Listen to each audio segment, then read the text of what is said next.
Passiamo all'oro, così leghiamo i metalli critici alla finanza. Si dovrebbe fare molta attenzione ai flussi dell'oro. Cominciamo con questo.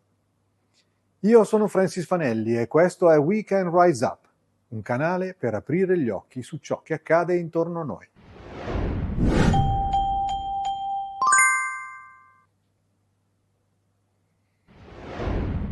Intendo scavare nelle moltitudini di informazioni presenti nel web relative ad uno specifico argomento per razionalizzarle e rimbalzarle in modo preciso a te che vuoi essere attento a ciò che accade.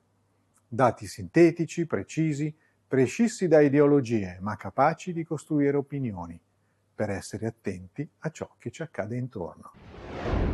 Guardate questa tabella. La Cina è il maggiore estrattore di oro al mondo. La Russia il secondo, poi gli altri BRICS, Sudafrica, Indonesia, Brasile. Quanto ne viene davvero estratto? Quale percentuale viene messa sul mercato e quale percentuale venga conservata nei caveau di ogni banca centrale e a quale prezzo viene trasferito sono cose che non sapremo mai.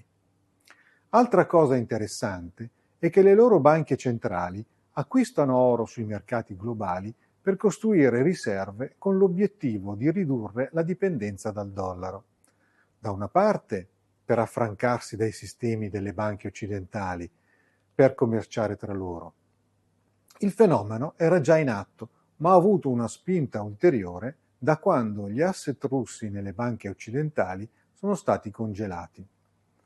Ora le banche centrali di molti paesi cominciano ad essere preoccupati del rischio che possono correre proprio i propri asset detenuti nelle banche degli Stati Uniti e dell'Europa e di come devono essere denominati.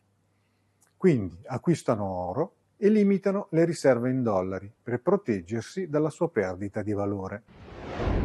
All'interno del blocco BRICS, oltre un terzo delle transazioni commerciali già avviene in moneta locale, più economico che passare dalle banche occidentali.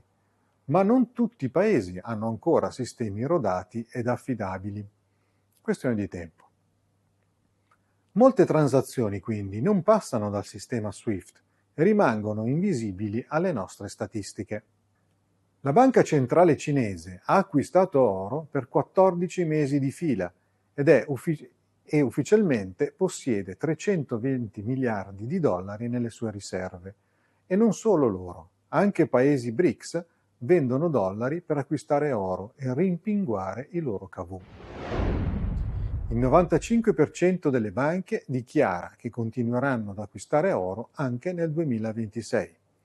Paesi che vantano un surplus commerciale, Brasile, Corea del Sud e manco a dirlo Cina, prima avrebbero acquistato titoli di Stato statunitensi dalla Fed, ora acquistano oro perseguendo il doppio obiettivo di proteggere i propri asset e contribuire alla de-dollarizzazione, che è a sua volta una delle cause della perdita di valore del dollaro. Acquistando oro sui mercati internazionali, tolgono risorse ai paesi occidentali, che hanno bilanci trasparenti, e li indeboliscono. Questa è una panoramica del mercato dell'oro nel mese di novembre. Tutti accumulano oro: Giordania, Qatar, Polonia, Brasile, Indonesia e Tanzania. Piccola e irrilevante nazione, diremmo, ma prendiamola ad esempio. L'Unione Europea ha congelato 156 milioni di euro di fondi europei, parte del programma Annual Action Plan, concessi alla Tanzania. Le cause sono le violazioni dei diritti umani e la repressione avvenuta durante la recente campagna elettorale. Ma loro che fanno? Comprano 15 tonnellate di oro e stringono accordi con la Russia per le risorse minerarie e uranio. Perché a Bruxelles non vincolano gli aiuti ad accordi commerciali strategici, oltre che ai diritti umani? C'è un link a Il Sole 24 Ore.